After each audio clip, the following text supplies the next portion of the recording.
संसद कितने अंग मिलकर एक संसद का निर्माण होता है।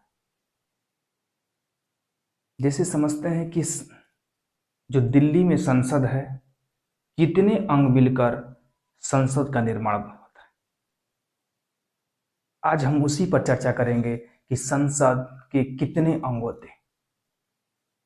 संसद के 3 अंग होते हैं, एक राष्ट्रपति, एक लोकसभा, एक राज्यसभा। ये अंग हो गया, 3 अंग। अब संसद के कितने सदन होते हैं, ये भी क्वेश्चन बनता है। संसद के कितने सदन होते हैं? तो 2, एक लोकसभा, एक राज्यसभा। ठीक है। संसद के संरचना और स्ट्रक्चर अनुच्छेद 79 में चर्चा किया गया। आइए हम इसी पर आज चर्चा करते हैं कि संसद क्या है, कैसे भारत की संसद काम करती है, क्या एक सदनीय है कि द्विसदनीय है। आइए हम इसी पर आज डिस्कस करते हैं। एक विधायिका, समझते हैं कि विधायिका 2 प्रकार के होता है। एक होता है एक सदनीय विधायिका, दूसरा होता है द्विसदनीय विधायिका।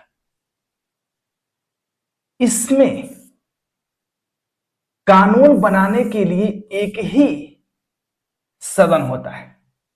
माने कानून बनाने के लिए एक ही सदन में, जैसे लोकसभा है तो लोकसभा में कानून बन जाएगा, राज्यसभा में नहीं जाएगा। यानी उस देश में सिर्फ एक ही सदन है।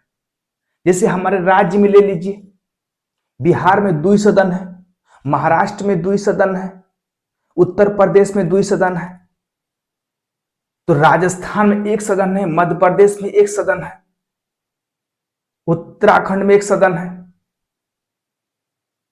उसी तरह कई देशों में 1 सदन होता है।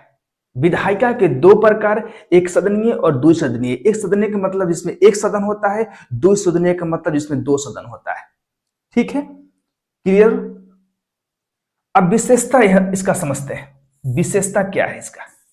विशेषता निर्णय लेने की जल्दी के लिए किया जाता है। निर्णय इसमें क्या होता है? जल्दी लिया जाता है, कम खर्चीला होता है एक सदनीय में। अब उदाहरण समझते हैं कौन से। चीन में क्या है? एक सदनीय है। तुर्की में क्या है? एक सदनीय है। अगर भारत में राज्यों को ले लिया जाए तो राजस्थान, मध्य प्रदेश और भी कितने राज्य हैं जिसमें एक सदनीय विधानसभा है। उसी तरह कई देश हैं उसमें एक सदनीय लोकसभा है। जैसे भारत में 2 सदनीय है, एक लोकसभा, एक राज्यसभा। ठीक है। आइए समझते हैं कि द्विसदनीय विधायिका। इसमें जिसमें 2 सदनीय, इसका मतलब 2 सदन, 2 सदनीय यानी 2 सदन। इसमें लोकसभा, इसी को निम्न सदन कहते हैं, निचला सदन कहते हैं। राज्यसभा इसको उच्च सदन कहते हैं। प्रतिनिधियों का सदन कहते हैं राज्यसभा को। लोकप्रिय सदन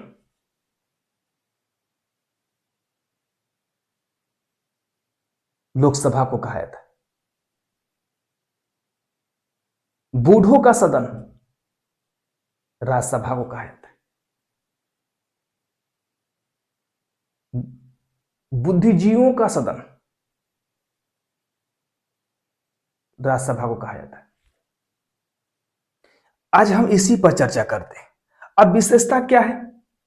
अब विशेषता समझते हैं। इसमें किसी भी विधेयक पर 2 बार चर्चा होता है। हम पहले बोले थे ना, एक सदनीय विधायिका 2 प्रकार का, एक सदनीय, एक दूसरा 2 सदनीय। एक सदनीय में का नाम बात चर्चा 1 बार होगा, 2 सदनीय में 2 बार चर्चा होगा, एक लोकसभा में, एक राज्यसभा में होगा। ठीक है। अब समझते हैं कि संसद संसद के बारे में समझते हैं, जिसका हम टॉपिक उठाए हैं संसद। संसद लोकसभा राज्यसभा मिलकर संसद का निर्माण होता है। और राष्ट्रपति संसद बनता है। राष्ट्रपति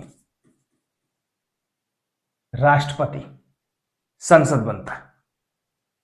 इनका सदस्यों का चुनाव जनता सीधे मतदान के द्वारा करती है।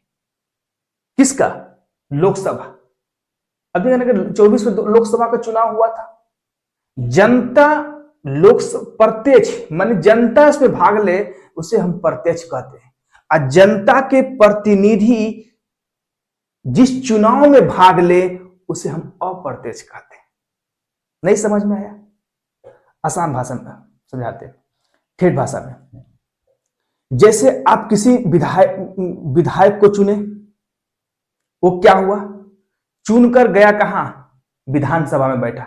विधानसभा उसको जहां राज्य में विधानसभा कहते हैं और केंद्र में लोकसभा कहते हैं, सेम होता है। अब विधानसभा क्या करता है कि विधानसभा किसी को चुनता है, चाहे वो राज्यसभा को चुने चाहे राष्ट्रपति को चुने। राष्ट्रपति का भी चुनाव अप्रत्यक्ष होता है।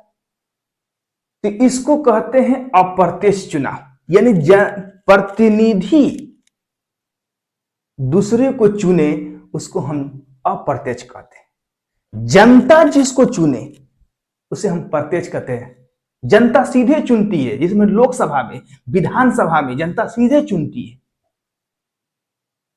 विधान परिषद में प्रत्यक्ष, जैसे बिहार में विधान परिषद है, जनता के प्रतिनिधि चुनते हैं। समझ में आ रहा? अब एक चीज कहते कि राज्यसभा, इनमें सदस्यों का चुनाव अप्रत्यक्ष रूप से होता है। पहले ही बताए थे, अप्रत्यक्ष माने जनता के प्रतिनिधि ही चुनते हैं, उसे राज्यसभा में जाता है। ठीक है, आगे चलते। राज्यसभा राज्यों का प्रतिनिधित्व करता है, लोकसभा लोगों का प्रतिनिधित्व करता है। समझ में आया? अब करते कि एक नजर और डालते हैं, एक नजर डालते हैं, तुलना करते हैं। राष्ट्रपति, राज्यसभा, लोकसभा। राज्यसभा को उच्च सदन कहते हैं, लोकसभा को निम्न सदन कहते हैं। ठीक है, क्लियर। अब भूमिका समझते हैं। इसे राष्ट्रपति एक संवैधानिक प्रमुख होता है, राज्य का ये प्रतिनिधि करता है। कौन? राज्यसभा। लोकसभा जनता का प्रतिनिधित्व करता है। चयन कैसे होगा? राष्ट्रपति का चयन होता है अप्रत्यक्ष, राज्यसभा का सदस्यों का चुनाव अप्रत्यक्ष, लोकसभा के सदस्यों का चुनाव प्रत्यक्ष। क्लियर? समझ गए प्रत्यक्ष और अप्रत्यक्ष मतलब? अब महत्व समझते हैं। अंतिम हस्ताक्षर करता होता है राष्ट्रपति, अंतिम हस्ताक्षर करता है। जैसे लोकसभा राज्यसभा में विधानसभा में लोकसभा राज्यसभा में विधेयक पर बहस हो गया, वोटिंग हो गया, तो अंतिम सिग्नेचर जो करेंगे वह राष्ट्रपति करेंगे, इसीलिए अंतिम हस्ताक्षर करता है। राज्यसभा ये अस्थायी सदन है, इस लोकसभा ये सरकार बनाने वाले सदन है, इसे हम अस्थायी कहते हैं। अस्थायी का मतलब परमानेंट नहीं है। इस पे चुनाव होता है 5 साल पर, बीच में भी सरकार गिर गई तो चुनाव होगा। अस्थायी का मतलब कभी भंग नहीं होता। उनके सदस्यों का 6 वर्ष का कार्यकाल होता है। राज्यसभा का कार्यकाल नहीं होता है, राज्यसभा के सदस्यों का कार्यकाल 6 वर्ष का होता है। समझ में आ रहा?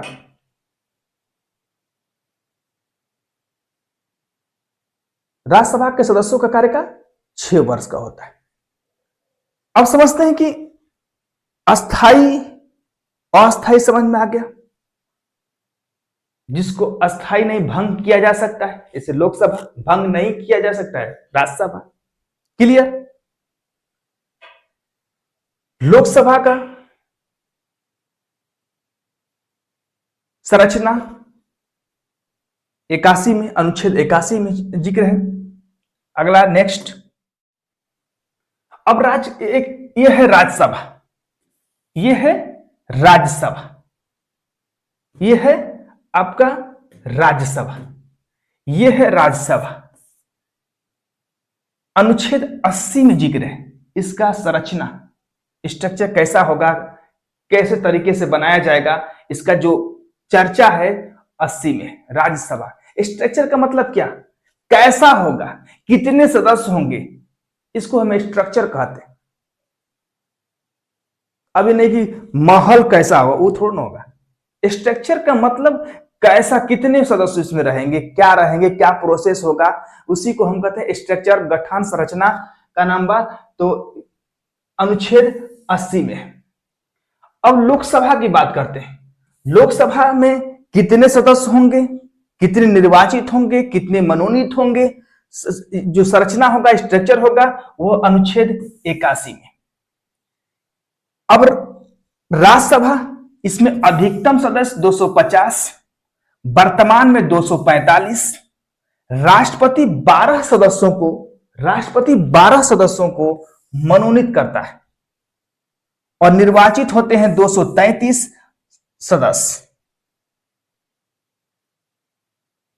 सदस्य बनने के लिए 30 वर्ष पूरा होना चाहिए। एज, किसी को राज्यसभा का सदस्य बनने के लिए उम्र कम से कम 30 होना चाहिए। ये नहीं कि 25 वर्ष में चल दला नॉमिनेशन करावे कि हम राज्यसभा का चुनाव लड़ेंगे, अब नॉमिनेशन रद्द हो जाएगा। अब रद्द हो गया तो रद्द हो गया। अब यहां लोकसभा की समझते हैं, इसमें अधिकतम सदस्य होते हैं 552, राज्य से अधिकतम प्रतिनिधि 530 और संघ राज्य क्षेत्र से 20। वर्तमान में 13, यानी 530 और 13 मिलाकर कितना हुआ, 43। दोंगो एंग्लो इंडियन। एंग्लो इंडियन का मतलब होता है पिता, जैसे सपोज आसान भाषा समझाते हैं कि पिताजी ब्रिटिश है और मां भारतीय है, तो उसका हुआ एंग्लो इंडियन हुआ। अब उनके कोख से जो बच्चा पैदा होगा एंग्लो इंडियन कहलाएगा। वही है, यानी जो सदस्य कोई चुनकर उस निर्वाचित होकर कोई प्रतिनिधि नहीं पहुंचता है लोकसभा में, तो एक नियम बनाया गया था कि जो एंग्लो इंडियन का जो बच्चा है उसको हम प्रतिनिधित्व करने के लिए, अपने कम्युनिटी की देखभाल करने के लिए एक व्यवस्था बनाया गया था, उसको एंग्लो इंडियन कहते हैं। तो 104वें संविधान संशोधन 2020 के द्वारा मोदी जी इसको खत्म कर दिए। कहते कि अब एंग्लो इंडियन रह कहां गया, सब तो भारतीय हो गया, अब रह कहां गया। समझ में आ रहा है? लोकसभा, राज्यसभा और राष्ट्रपति रायसीना हिल पर अंतिम हस्ताक्षर करता राष्ट्रपति साइन करेंगे, विधेयक से अधिनियम बन जाएगा, नहीं तो कागजे में सिमट कर रह जाएगा। समझ में आया? यही है संसद। संसद 3 अंग से मिलकर बनता है, 2 सदन से मिलकर बनता है। जैसे एक बड़ा कमरा हुआ, एक कमरा, एक बड़ा हॉल है जिसमें 2 कमरा है, एक लोकसभा एक राज्यसभा। अब दोनों कमरा के चलाने के लिए कोई चाहिए, तो ही राष्ट्रपति का किरदार होता है, राष्ट्रपति का किरदार होगा।